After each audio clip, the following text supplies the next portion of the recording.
This is a Film Stories original podcast. We made this. Hi, I'm Frank Spotnitz. I produce The X-Files, and you're listening to The X-Cast.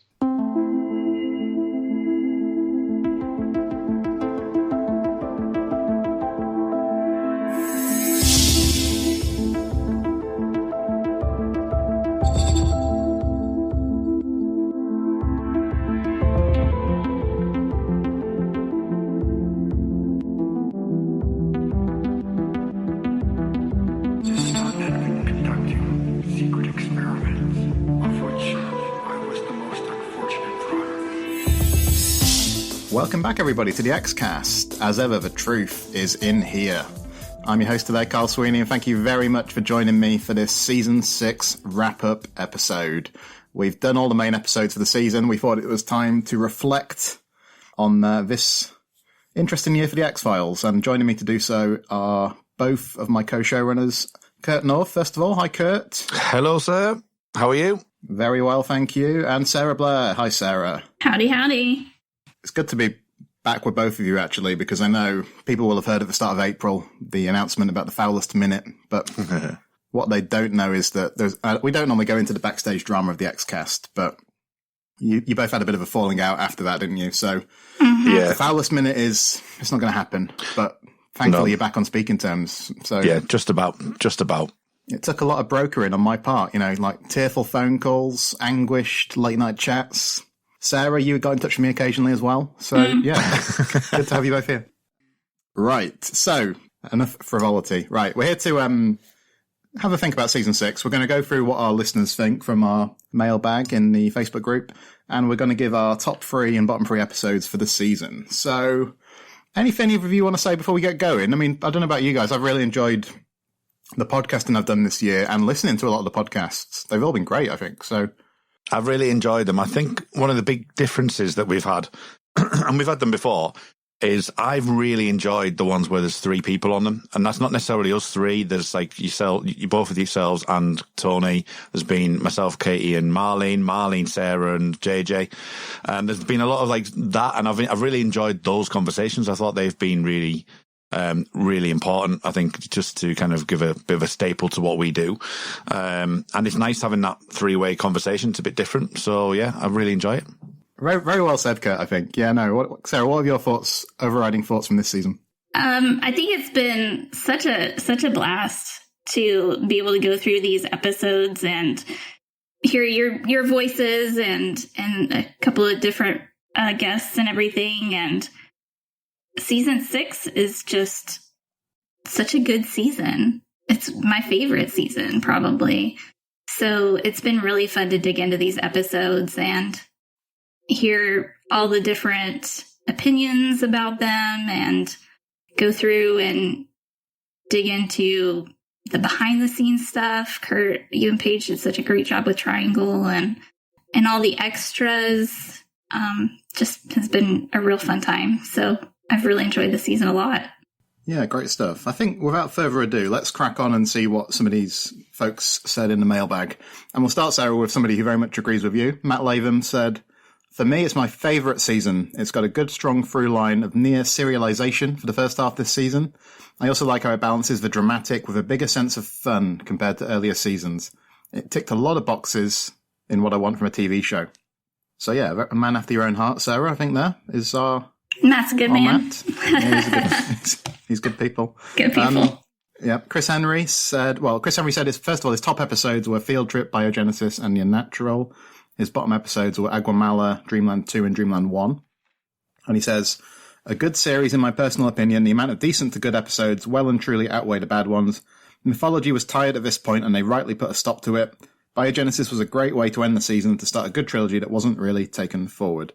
I don't know, Kate, I was just wondering what you think about the idea that the mythology was tired by the time you get around to 2001 Sun, and that it was right that they did what they did there. I don't know, what do you reckon? Yeah, I feel it was right to close that element of the X-Files down. Yeah, definitely. I think there were ways to go about it. I know during the recordings, Sarah and I talked about SR819 and what you could do there, and different ways you could go around it, and potentially do what a lot of shows do now, where they do have an arc of maybe 2 or 3 seasons and then move on to another arc. Blacklist does that, for example.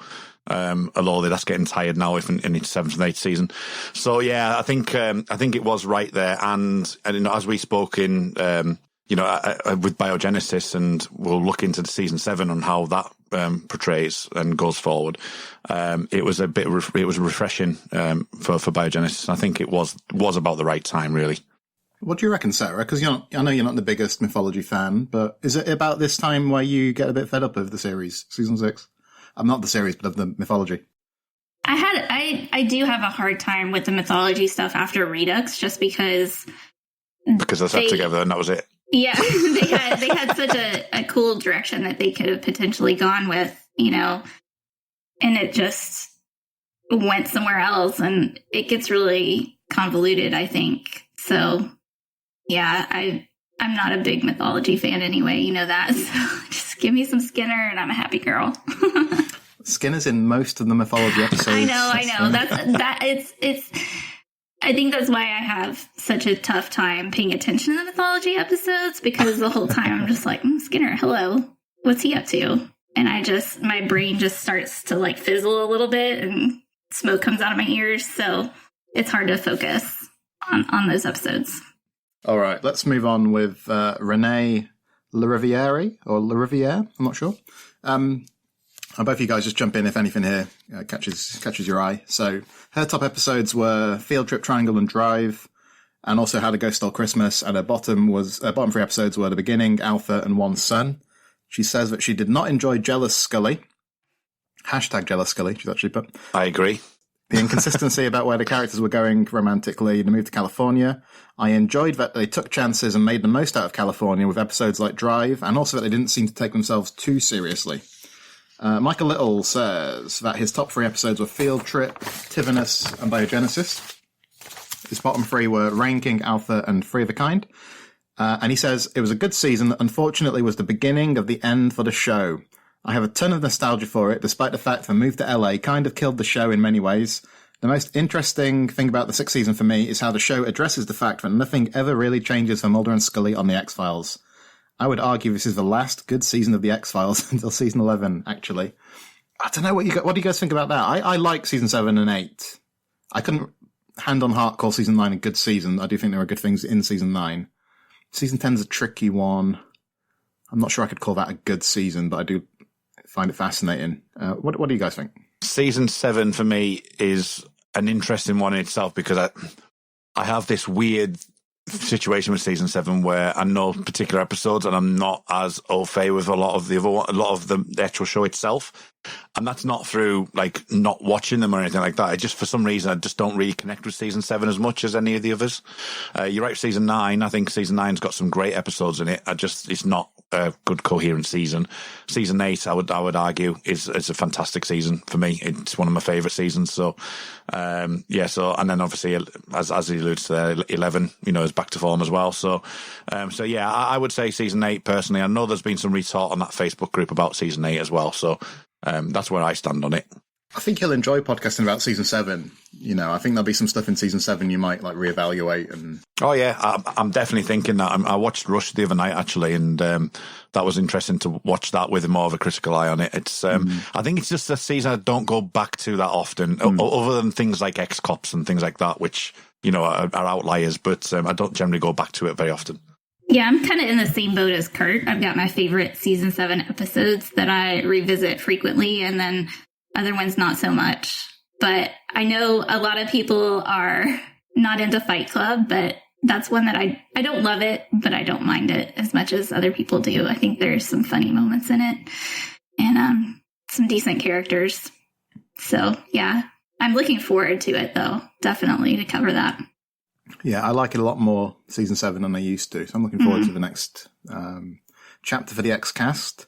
Okay, so Andrew Levitt said, Season 6 is the beginning of the end of the X-Files for me.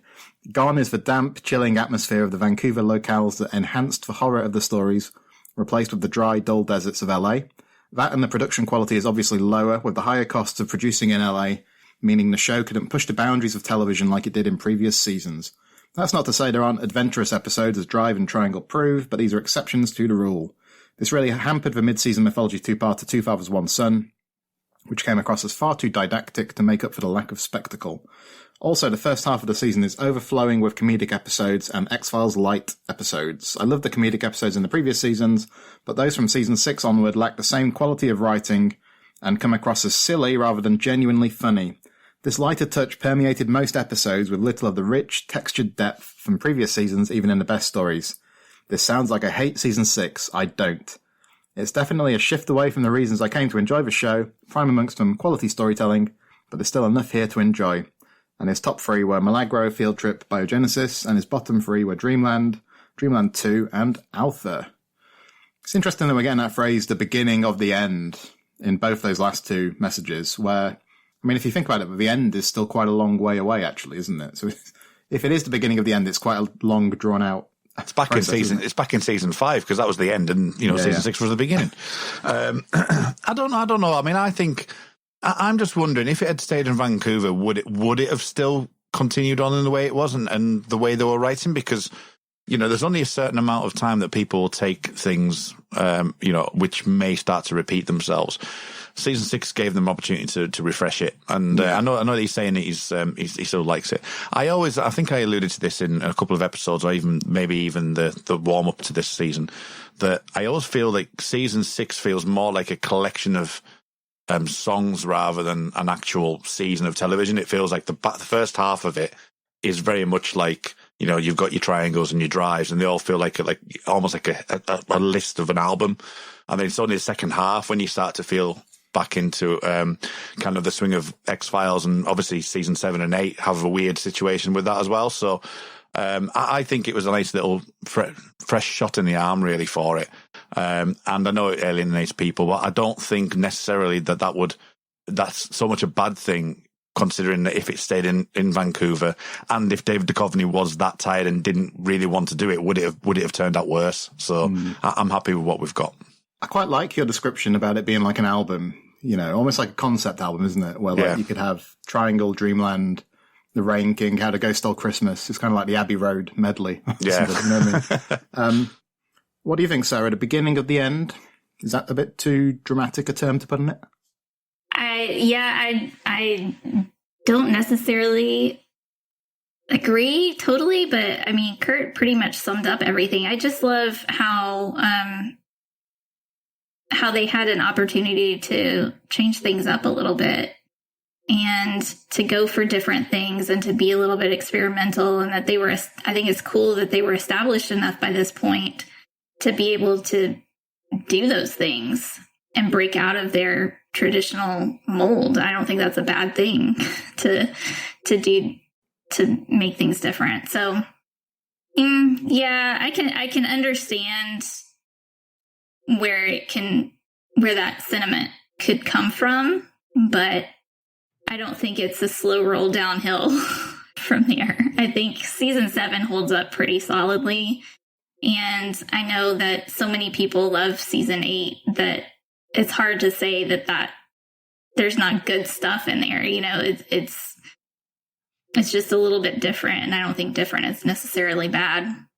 It's going to be interesting the further we go with the podcast, isn't it? Because we're getting all these messages now about the beginning of the end, and I just think it's going to increase in intensity. We're going to get more and more messages saying the best days of the show are behind it. How are we going to deal with that, guys? I feel like we need to maintain some enthusiasm. We're going to have a ball. Put it this way, one of the things that brought the episodes and brought the X-Cast to life was the coverage of Excelsis Day. So if the people can get through the coverage of Excelsis Day and Fearful Symmetry, then they've got a lot to look forward to. As X-Cast gets better and better all the time, as the show gets worse and worse. I mean, that's how it works, isn't it? It's like a dichotomy. It's all good. Definitely some stuff to stay tuned for. Absolutely. Definitely a couple of highlights in season 7 in that regard, aren't there? So, yeah. Stay tuned. All right, Chandra Ravindra, and this is quite a long one, but it's good stuff. Right, okay, here's the start. An incredibly fun season that still is a harbinger of the end of the X-Files that I knew and loved. It's a super enjoyable season with perhaps the fewest duds of any season. Even episodes like Alpha can be enjoyed on some level, and while I prefer my episodes darker, I think the lighthearted episodes this season are pretty damn good, even though there are too many of them. And this is the interesting stuff he gets into. So, the biggest issue for me with season 6 is the handling of Mulder and Scully's relationship. The first 5 seasons built this beautiful and nuanced adult and toxic relationship between two very flawed individuals and never fell into the trap of being melodramatic or schmaltzy. I'd consider myself a pseudo-shipper in that I believe their relationship is the heart of the show, romantic or not, and it never would have bothered me if they settled on one or the other. Even now, 25 years later, those first 5 seasons keep me constantly engaged. Season 6, however, can't figure out what it wants to do other than straddle the line. On one hand, it dives right in and tries to tackle Mulder and Scully's relationship head-on with episodes like Triangle, Dreamland, How to Ghost Stole Christmas, Arcadia, The Unnatural, Milagro, Rain King, etc. Unfortunately, the show does it in this obnoxiously indirect way where it feels like pandering without committing to anything. We get a kiss in Triangle, but it's not real Scully. We see Mulder and Scully in bed in Dreamland, but it's obviously a fake Mulder. We have them undercover as a married couple. We have them star in a romantic comedy where Scully confesses her feelings to Victoria Jackson about Mulder, but in the lamest and most cringeworthy manner possible. It all feels overwhelmingly cheesy, but worse, like the show can't stop winking at the audience. It's the worst kind of fan service, and it serves to undermine legitimate advances in Mulder and Scully's relationship. The reveal that Agent Scully is already in love in Milagro is so beautiful, but it's kind of tarnished after we got a season full of basically the same message, only handled far worse. Thus, despite maybe being the most consistent season in terms of quality, it is no higher than number 6 in my rankings behind season 2, 3, 4, 5 and 8, and about on par with season 1. And his top 3 are Monday, Field Trip, and a tie between Triangle Drive and Milagro. And his bottom 3 are Alpha, Rain King, and Free of a Kind. Wow, so there's lots to... It's a lot to unpack. Yeah. That's a lot of emotion there. Let's see. The fewest duds of any season. I do think he's got a point on that, at the outset of his comment. I feel like there aren't that many, like, real stinkers in season 6. I don't know if you guys agree. As far as watchability goes, I do name season 6 as my highest rewatchable season. There are definitely the most number of episodes in the season that I rewatch on a regular basis. So how many's that for? No, listen. It's actually, I think, like 6 or 7. Probably 8, yeah. Basically everything but the mythology. And Alpha. Skip that one. But yeah, it's a solid season and very enjoyable and fun to watch. And I mean, if you're going to be rewatching a show as much as we rewatch the X-Files, why not have fun and enjoy it while you're at it, you know? I would say the same. I think I've alluded to it in the past as well, that season 6 is the easiest to watch from a point of view of stick Monday on. I've got no qualms of having that on. You know, the other half will walk through the room and say, "Oh, you're watching that episode." And the same with things like Triangle. You know, that are just great things to watch. I would say in my bottom 3, I would even watch the third bottom. I don't watch the third bottom very often, but I'd even watch the third bottom. So I don't think there's many episodes at all that I think I wouldn't watch in some form for season 6, where I can say that in other seasons. Yeah. So Chandru, of course, then he went on to talk about Mulder and Scully's relationship. So what about this idea that it's the worst kind of fan service? And he's talking about all those episodes which sort of convey aspects of their relationship in the early part of the season, like Triangle, Dreamland, and so on. The worst kind of fans. I don't agree with all of his examples, though. But what do you guys think? Right. Okay. So as a person who's not interested in the ship at all, who isn't really concerned about them, and what they do either. So as much as I say I'm not a shipper, I'm more agnostic than anything else. I just don't want to see it really.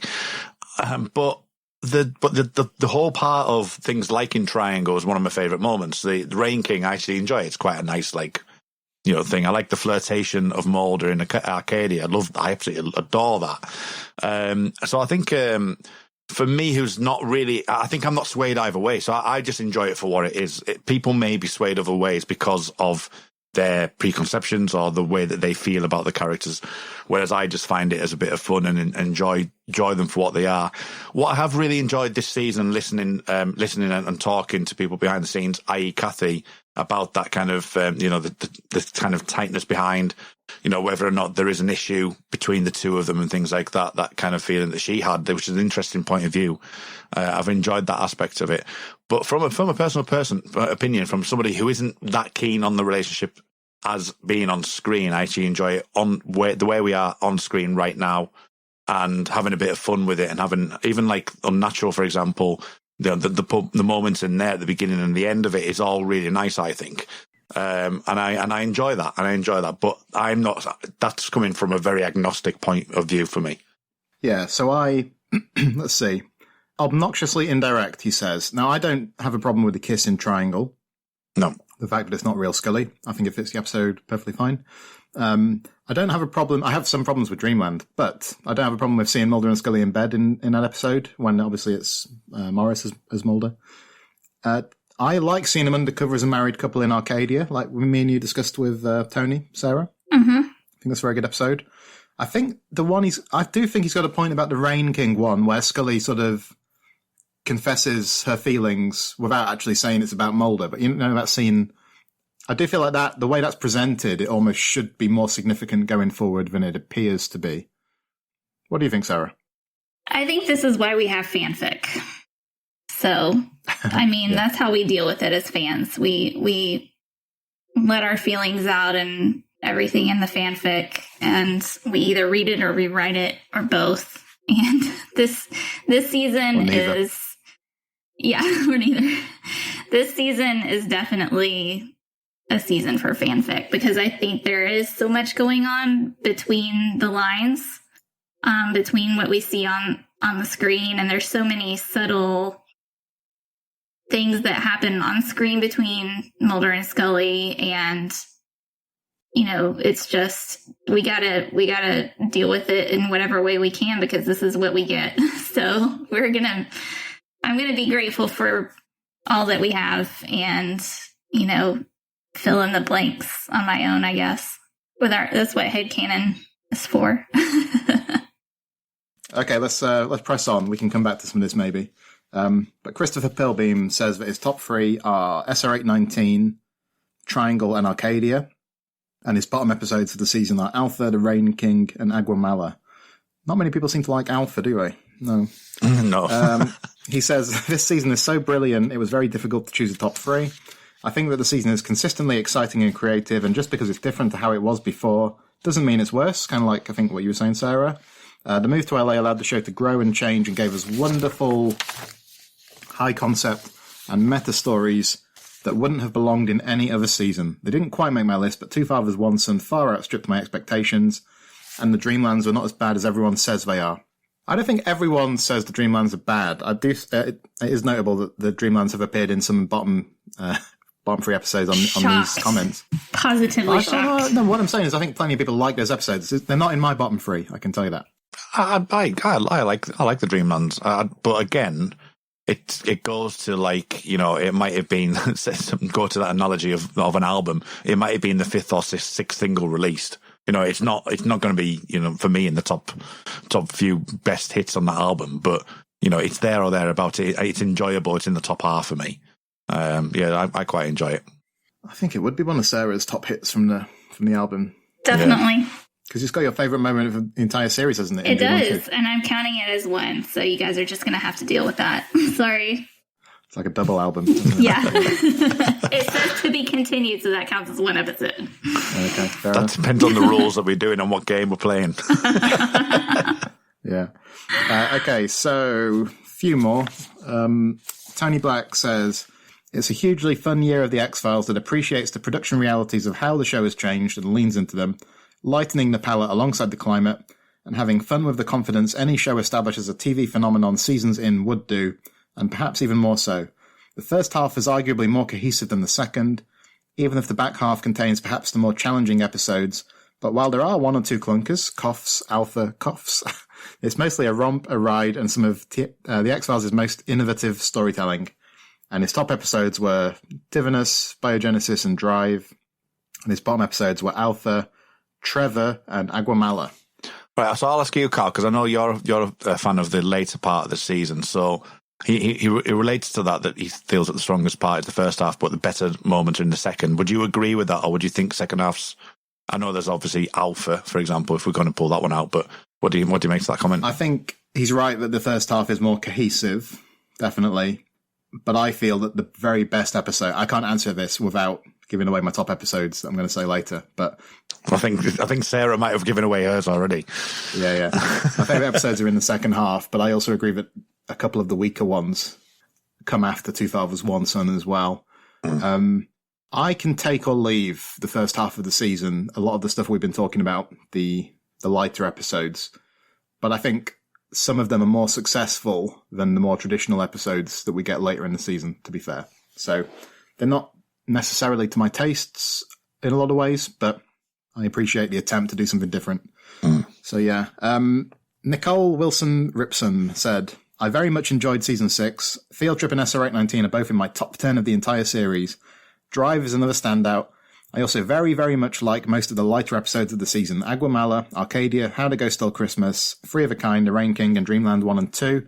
All are solidly in my top half of episodes.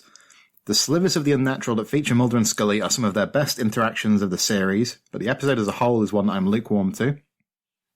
Triangle is cinematically amazing, but has some of the most cringe-inducing writing of the show for me. I love the entire final scene at the hospital, but the rest of the episode is hard for me to get through. And Nicole's top episodes are Field Trip, SR819, and Drive. And the bottom episodes are Milagro, interestingly, Trevor, and Tivinus. SR819's getting a bit of love. Yeah. Finally, yeah. I'm quite surprised by that being top threes. That's something I wasn't expecting. So she says that Field Trip and SR819 are in her top 10 of the entire series. Now, without giving away what episodes you're going to list as your favourites, do you think we're talking about episodes this season that are right near the top of the list? Or are they top 10, top 20, in that kind of position? Episodes in season 6. Yeah, and when you look at the entire series, I mean, your favourites. I think I'd say one of them for me is. Okay. Yeah. Potentially two, but I'd have to change my I'd have to change my top 3 to make that happen. I think definitely one. I think one is up there with one of my favourites. Yeah, but this is coming from a man who loves The Field Where I Died, so that's all I'll say. Take it over with a pinch of salt, basically. And Diana Fowley, of course. And Diana Fowley. Sarah, no, don't you dare. Okay, right. We've had this discussion. Diana Fowley is a treasure. I just wish, Kurt, you'd told us about that restraining order before we'd recorded all those foulest minute episodes, really. Anyway, I'm not... We're not going back there. We're not going back there. Stop it. Just don't. We're not going to get into this, guys. Yeah, all right. No, moving on. I think you might have answered this kind of already, Sarah, but the favourite episodes that you have from this season, are they like right up there with the entire series? Yes. Best episodes, yeah. Yeah. Without saying what they are? Yes. Okay, fair enough. Definitely some in the top 10. Cool. Yeah. Mm-hmm. All right. A few more comments, and then it's on to what we think are our top and bottom episodes. Paige Schechter said, it's a fun and entertaining season, but yet there's that division from what the show was in Vancouver. It's eminently rewatchable, though. Kind of a wonderful enigma. Favourites for Paige are Triangle, How to Go Steal Christmas, SR819, with an honourable mention for Monday. And her least favourites are Alpha, Trevor, The Beginning. And she says for The Beginning, it's for the transgression of not building off the movie's momentum. Yeah, I don't really think about that these days anymore, but I can kind of see what she means. That, I mean, we talked about it a bit, didn't we, when we discussed The Beginning? Yeah. Do you think she's got a point there? Not building off the momentum of the film? Yeah, it kind of went back to basic stock mythology. All right, good episode, but not yet continues on the story to a point, but the end scene doesn't ever go anywhere. So yeah, it doesn't really kind of do anything. And even to the point of 2001 Son, it just kind of like, there you go. That's the end. That's it. That's what happened in the film. This is where they go. This is how we get grey aliens. And then this is how the end of the world was going to be, but it's all messed up now and done. So yeah, it doesn't really kind of, it kind of stalls right at the very end, basically, a little bit. Yeah, agree. Feel the same. Yeah. My main disappointment with The Beginning is that not many people came back to me to say they enjoyed my Beyonce joke from that podcast. I was waiting. I thought the episode, I was waiting. When the episode went out, I was like, okay, let's just sit back. People will love this. Nobody did. If anyone enjoyed that Beyonce joke, just slide into my DMs. I actually told this to somebody else outside the podcast. Stole my joke. I told them I gave you credit. Oh, that's fine. You had credit, for sure. I stole it from somebody else I saw on Twitter. Here we are. Right, last two comments. Deana Ferreri says she loves season 6 because the lighter tone was her way into the show. That's an interesting thought. What about if season 6 had been your way into the series, She said, I was always a kid who had nightmares for weeks after seeing the slightest bit of scary anything. So I was hesitant to watch, but season 6 made me love the show, and then I grew up a little and watched the darker stuff too. Looking back on it now, though, I don't like how Mulder and Scully's relationship is written. Basically exactly what Chandru said, she says. And final comment for now is Katie Doe, who says, season 6 is not a season I count as one of my favourites, or one that I normally pick from if I'm not doing a proper rewatch. I find the brightness and tone, for the most part, too jarring compared to the qualities I had loved about the show up to that point. The writing of the Mulder and Scully relationship is all over the place. That being said, when looking at the full episode list, the number of darker, normal X-Files style eps is actually higher than I tend to remember, but a few aren't that great, and the cutesy eps seem to overtake a lot. There actually are more episodes that I enjoy on the whole when I look at the whole list, and some that, in listening to the podcast, I will need to go back and reevaluate. But I still watch this season much less than the previous 5, and my annoyances tend to outweigh the positives.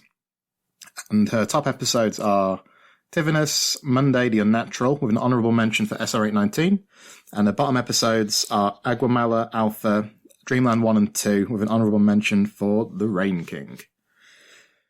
Okay, guys, so let's count down our least favourite episodes. Yeah, let's start with least favourites, because I think we can get the negative stuff out of the way before we move on to the positive stuff to wrap up. Okay. I'll tell you what, I'll go first, and I'll give them you all in one go. So, my third worst, I'm going to say Terms of Endearment. And I've got this equal-ish with the first Dreamland and the Rain King. They're all about 6 out of 10, but I've gone for Terms of Endearment. The episode that made me quite grouchy on the podcast that we recorded, if you remember, which I think was the day after we'd done our drinking commentary, wasn't it? Yeah, luckily today we're doing it the other way around. Yeah, we learned our lesson last time. Yeah, that's going to be fun. So, I'd like I say, probably about a 6 out of 10 for Terms of Endearment. It's not an atrocious episode. It falls a bit flat for me. I think it comes at a time when the season needed a bit of a darker episode, but I think we discussed it at the time. I found the internal logic about how things worked with the demons a bit lacking, and there were some comedic elements to the episode I didn't really love, and I really disliked Mulder's comment about not being a psychologist. On the plus side, there were some aspects I liked, including Mulder trailing Wayne. I thought that whole sequence was quite fun. So my second worst then is Alpha, so perhaps not surprising. Kind of a back-to-basics episode, isn't it? It recalls earlier things like Shapes in some ways. It just feels very uninspired. I think both when you view the season in order, it feels a bit flat. And I think if you just pull out Alpha and watch it on its own, it still feels a bit flat. It doesn't generate much tension. There's that dynamic between Mulder, Scully and Karen, which feels awkward to me. Not in a good way either, although I did like Annie's analysis of it on the podcast. I suppose it's a notable episode because we get the return of the I Want to Believe poster, which had been destroyed in the fire, hadn't it? But it's just a shame that didn't really happen in a better episode. However, I don't necessarily think this is one of the absolute worst episodes of the entire series. I don't think this would be my bottom 10 for this series as a whole. Just very flat. And my least favourite is Aguamala, so this was a bit of a toss-up for me between this one and Alpha. I went for Aguamala as the worst because I just find it very shrill. And that's kind of off-putting. I don't find any of the supporting characters memorable, apart from Arthur Dales. But to be honest, I've never found Arthur Dales that interesting. I mean, he should be, because he's got this interesting history with the X-Files. But not really. I just don't think it delivers as an episode. It's not scary, not compelling, not memorable. Sarah, what about you? What's your bottom 3? Those are extremely well thought out answers, Carl. And I'm not going to lie, I basically just went through and sort of picked the ones that I watched the least. Yeah. Not a lot, not as much. I can't give as much of a thoughtful answer as you, but I'm going to go for it and say I agree with you on Alpha. There's not much there to enjoy rewatching. And I don't mind Aguamala. as much, but it is honestly hard to get through sometimes. It's one that I sort of, if I put it on, I turn it on and then I forget that it's on. And I'm like, oh yeah, that episode's on. So, and it's just so much rain and everybody's just so wet all the time. And it's just, just a lot of rain. But there are some good Mulder and Scully moments in it. And I'm going to go with the beginning. Just disappointing episode. It's just like we said a minute ago about being so excited after the movie came out that summer. And then you think, oh, this is all going to go. So it's going to be so fun. And it's really going to be an exciting episode. And just the build up to it was such a letdown. And rewatching it even now is still such a letdown. So, yeah. Now, Kurt's been teasing us, I think, off air recently with he's got an interesting choice in his bottom three. Kurt, can I have a guess at what it is? I think you figured it out the other day, but yeah, go on. Can I just guess? Because I'm not entirely sure, but I think it's going to be The Unnatural. It is. Is it? Yeah. Is your third worst, is it? No, my third worst is Aguamala, for all the reasons that you stated, that it's not memorable. Even to this day, I've watched pretty much all of the episodes that I could when I could. And Aguamala I never got round to, but I never felt the need to go and watch it either. So it was like it just didn't have any pull towards me wanting to watch it. There probably is episodes that's worse than it. It's not an episode that I wouldn't mind watching at some point. I don't think it's going to be one where I think, oh, well, that was horrible. That was, it's just kind of just not memorable. And I say the supporting characters, there's nothing really there. I vaguely remember the beginning of it, stuff like that. So yes, it's not a three of a kind of thing where I completely forgot that teaser, which I still can't believe. But yeah, so that would be Aguamala. Second least favorite would be Unnatural.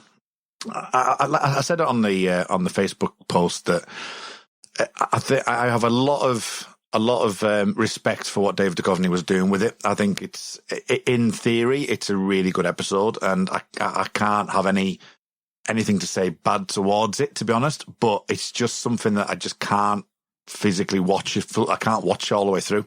It's too slow. It's too earnest. It saps the life out of me. And it would be really interesting to see what people would think if you didn't have the beginning and the end on it. So personally. What you're saying, Kurt, is that you're not a baseball fan. Well, there's that as well. but it plays like a game. So I mean, that's what the game is all about. Like you sit there, it's very slow. There's a perfectly good episode of Deep Space Nine which has a baseball game in it, and I enjoy that. So I wouldn't necessarily say it's a baseball element to it. I don't know. It just doesn't do anything, and also the mythology doesn't line up with the mythology at all. Full stop, as well, which doesn't help. It's kind of a shaggy dog tale, though, isn't it? So does that really matter? Yeah. Yes. Okay, fair enough. Yeah. So, but yeah, and I say, but unlike Aguamala, The Unnatural is something I would attempt to watch, and then I'll probably get about 3/4 of the way through and go, I can't watch this. So yeah, that would be my second least favourite of the season, and unsurprisingly, Alpha is my least favourite. And speaking of Deep Space Nine, Andrew Robinson, guest starring, someone who's well known, in the world of Star Trek. When I saw he was guest starring, it was oh look, Andrew Robinson's going to be. This is great. He plays an unbelievable character in Deep Space Nine, and he couldn't do anything for that episode. It's just really, it's kind of bottom of the pile for me. I think I know there's people out there that love Shapes. I don't mind Shapes. I think it's an all right episode, but Alpha is significantly worse than Shapes. Put it that way. I think, I've never heard a really impassioned defense of Alpha or Aguamala, really. Maybe I have heard one or two people who like Aguamala this year. But yeah, okay, let's go on to the more positive stuff. I like The Unnatural a bit more than you do, Kurt, to be fair. But anyway, my best episode of the season, and to be honest, I was on a couple of the podcasts for them, so I don't think a couple of these will surprise people, but I'm going to start with Monday in third place. Great episode. Like I've said before, really engrossing drama, quite serious, heavy themes, but very fun. It manages to balance really well, I think. It's quite subtle in some ways, but it's also got these very exciting ideas. We talked about free will, didn't we, Kurt? And, we did. It's an episode that stays fresh and interesting, like the best time loop stories do. And I've seen another good time loop story since we recorded that chat, Kurt, because the film Palm Springs I watched on Amazon Prime. All right, I'd recommend that to people if they can see it. I think it was out in America a while ago. We only just got it here in the UK. But yeah, Monday's got good guest performances, some real pathos, I think, with Pam. So yeah, one of the best of the season. My second best, I've gone for Milagro. Yeah, I'm starting to think over the years that this is one of the best episodes of the entire series. Really lingers in your mind because of the way it's kind of on that sort of boundary between what's real and what's not. And the way it does that's very gripping. I think an episode like Milagro, it demonstrates why The X-Files is one of the great TV series ever. The X-Files is not just a great procedural series. It's also quite often bolder and more unconventional than that. So I think Milagro is a very resonant episode, some real poignancy. And I must say, Sarah, it made for a superb podcast discussion with yourself and Marlene, which I really enjoyed listening to. That was fun. And really, really good stuff. And my favourite episode of the season is Field Trip. Great episode of The X-Files, because I think it investigates that dynamic between Mulder and Scully in quite a profound way, and about what happens if you change the dynamic. I just love the concept, they end up being fed what they ostensibly want by this mushroom that's trying to make them complacent. It gives you a very effective, thought-provoking character study. So really works well for me. I love the pacing of it. I love the weird touches, some magnificent scenes in there, which includes the fake out where Skinner gets shot. And then the ending, I think, is very nice indeed. So Mulder and Scully holding hands after they're rescued. Great end to a great episode. So Field Trip's tops for me. Sarah, what are your highlights of the season? Okay. So I'm going to go with Dreamland 1 and 2 counting as one episode, tied with Arcadia for number 1. Oh my God. Right, okay. I would just wait. Then we've got, I'm going to say, let's say SR819, number 2. And then an 8-way tie for number 3 between Drive, Triangle. I can see why she didn't prepare for this. Yeah. Ranking. Yeah. Monday. Milagro. Unnatural. 3 of a kind. Yeah. So. 3 of a kind, really? Yes. Okay. Yes. Okay. It's so good. It's so fun. I love the Lone Gunman. Fair enough. Yeah. And Scully is great in it. I mean, yes, Gillian Anderson. we all agree Scully was great. She gets to exercise her comedic chops in that. It's such a really good episode. Yeah. Yeah, good stuff. So, Kurt, what's in your top 11? No. Can you stick to a top 3? Well, the beginning, because Diana Fowler's in it. No, I've got Triangle's my top.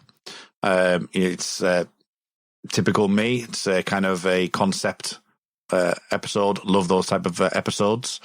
I think that the way that it was filmed is brilliant. I thought the fact that they've gone on actual ship and done the stuff as well, and obviously, as I say, the way it's filmed with the allusions to rope, and that's something I wanted to mention as well. The fact that something that I've really enjoyed is some of the supplemental episodes we've done, and Triangle was a particular one in mind. I think we did it. Field Trip is another one that we've done that for, and I think there was what was the other episode that we did some other extra curricular activity on? There was one more, I think. I don't know. I've slept since then, Kurt. I don't know. We're tired. But whatever it is. But yeah, so I think that having that for me has been nice to do. I thought it's had a nice. Oh yeah, it was the commentary on Triangle with Tony and yeah. Wasn't it? That was nice. Yeah, and second one I think, which is quite a swing. It's been a big swing. This Tithonus. Really? I have found an amazing swing on that. I never really factored that into my thinking for a long time. I think the deep dive on Millennium has helped me a lot with that. I think Tithonus has got a lot of stuff in there which is very X-Files. You know, we talk about how X-Files has changed, and we had a great discussion on Tithonus and just how much of that stuff that Vince Gilligan's written, which alludes to previous seasons or previous elements of the show and stuff, but also how it could if ever so slightly be rewritten, could be a Millennium episode as well. I think it's Vince Gilligan could have easily adapted it to be a Millennium episode. So I think that was great from that point of view as well. So yeah, I think Tiffinus from I'd say a good 30 to 40% swing in how good I thought that was. So I think it's a really good reappreciation of it now. And then finally, the third one, that's a difficult one. And again, because I like my concepts, I would have to go with Monday or Milagro. Milagro's been a strange one, similar to Tithonus, really. It's an episode that I've always loved, but never really delved into too much. And especially with the podcast recording of it, I've really enjoyed that, the deep dive on that. But also, I think with looking back over Lynch's work and things like that has helped me kind of if I watched this 10 years ago, it'd be completely different to the way I watch it now. And Milagro is one that keeps slipping out of my consciousness a little bit, but when I come to look at it, it keeps jumping back in. So it's difficult between Monday and Milagro, but I think Milagro might well take it. I really like that we've all got some different episodes in our top threes. Well, in our top episodes. Yeah. I think you and Paige did a great job on Triangle, and I liked your theory. A lot of people seem to enjoy hearing your theory about the episode. Yeah, absolutely. I think that probably again is something because of David Lynch and all, to be honest. But yeah. And I think Tivonus was a really good podcast too. So yeah, good stuff. All right, guys, it feels like we've come to the end of season 6 then. So here we are open a at drink. last. Cheers. Cheers. I think it's gone. We did it. Cheers. Yeah, it's gone quickly, I think. It has. So yeah, let's just say a few thank yous. Well, I'll say thank you firstly to both of you. It's been a pleasure to podcast with you both and coordinate and liaise and, hurl abuse at and fall out with and no, we don't. We all love each other. We really do. Yeah, it's been great. Harmonious. Yeah. It's been great. And let's say thank you to Tony, of course, who's still knocking around mainly off air, but he's been on the Arcadia episode this year, done some patron stuff and commentaries and things. So thank you to all our other hosts as well, because we've had people like Marlene hosting, haven't we? So yeah, thanks to all the other hosts, and thanks to all the guests as well. We obviously, with the thing with the X-Cast is we know so many people now in this fandom who we adore. We just can't get everybody on the podcast that we would like to, but we've had many of them on this season. So thanks to everybody who's joined us on the podcast. And thanks, of course, to the listeners who continue to support the podcast, which is a very humbling thing, isn't it, Sarah? So, yeah. Anyone else Absolutely. You want to thank, guys? Or? No, I think, I think that covers it. Yeah, it covers pretty much everyone. Thank you, Carl. Thank you. Thank you. Yeah, there you go. It just suddenly dawned on me. It dawned on me 5 seconds later. Hang on. He wants some phrase here. Thank you to all of the people we got to interview. That's a good point, too, yeah. This season. So we had some good interviews this season. So, yeah, special guests. Well, that's worked well, hasn't it, Kurt? Mm-hmm. Like with Veronica Cartwright that went out.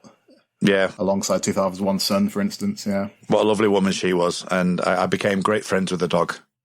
Yeah. during that recording. That was great.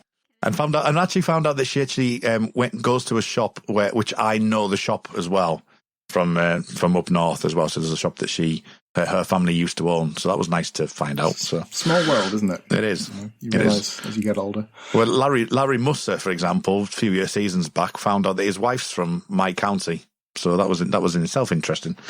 But all right, guys. So I think we need to depart the stage now, don't we, for season 6? We do. Just quickly, I'll say you can find me on Twitter at CKJ Sweeney. Yeah, guys, social media. Sarah at Sarah L. Blair, Kurt at R. Muldrake. Anything else? No, that'll do. It up. That'll do, Pig. Well, we could mention the other podcasts, but I think you should know by now. They should know by now. You should know the drill by now. If you're not already following the Xcast at the X_cast on Twitter, please rectify that immediately. Come and find us on Facebook in the basement. But that's it for season 6 of the Xcast, listeners. We'll be back soon. But until next time, always remember, trust no one. Elsewhere on We Made This. Free with this month's issue. What I'd like to say right at the start is, that's the first time I've ever listened to this song on headphones, and I don't like how close Fred Durst sounds. It feels like he's whispering it in your ear, doesn't it? But like they've put some kind of weird little chorus effect on there, so his voice sounds really slimy as well. And it's like, oh, get the f*** out of my ear, Fred Durst. That may be the Bluetooth connection and the internet connection. No, because I remember hearing the voice from, like, you know, the TV speakers and stuff like that, and it definitely sounds like that, but it's just very fucking dry and in your ear, and it's properly on. ASMR Fred Durst is not a thing that I like. I don't like ASMR anyway. No. Some people do, but I can't imagine Fred Durst will be who they would be wanting to do it.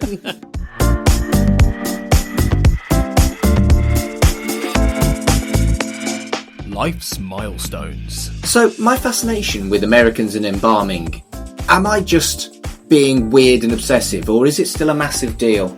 We had my mother embalmed when she died because we just thought it was the thing you had to do. Right.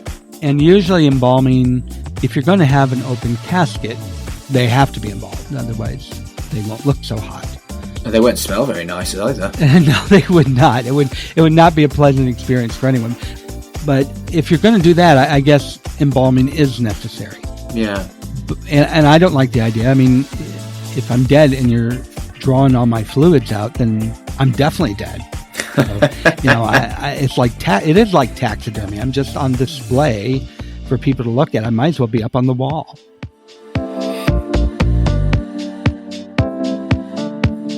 Podcast 616, a Marvel Cinematic Universe podcast. I was gone for 5 years and now I'm in a different reality. Whoa, what's happened there? Luke's been blipped. Yeah. Luke's been blipped. Here he is. Luke's been blipped.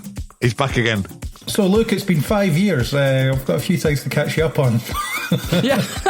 What did he make to Loki season 6? Craig? Well, what are we on? Spider-Man 8 now, are we? With Sony? Yeah, but it's Miles Morales now, so that's all good. Check out all of these shows and more on the We Made This podcast network.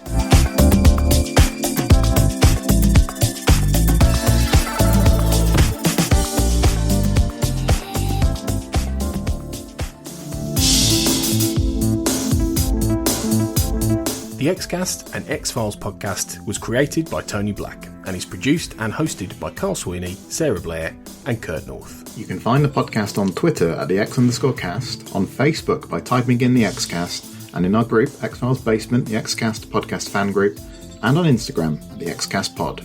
Don't forget, you can support the show by becoming a member on Patreon. Our patrons get early access to episodes, behind-the-scenes chats with our hosts and a thriving community of X-Files, and other premium interviews and specials. To find out more and subscribe, you can go to patreon.com/thexcast. That's patreon.com/thexcast. We are also part of the We Made This podcast network, full of popular culture shows, including our Millennium series, The Time Is Now. You can find all of our shows at our website, wemadethispod.com, or via Twitter at wemadethispod. Thanks for listening and keep watching the skies.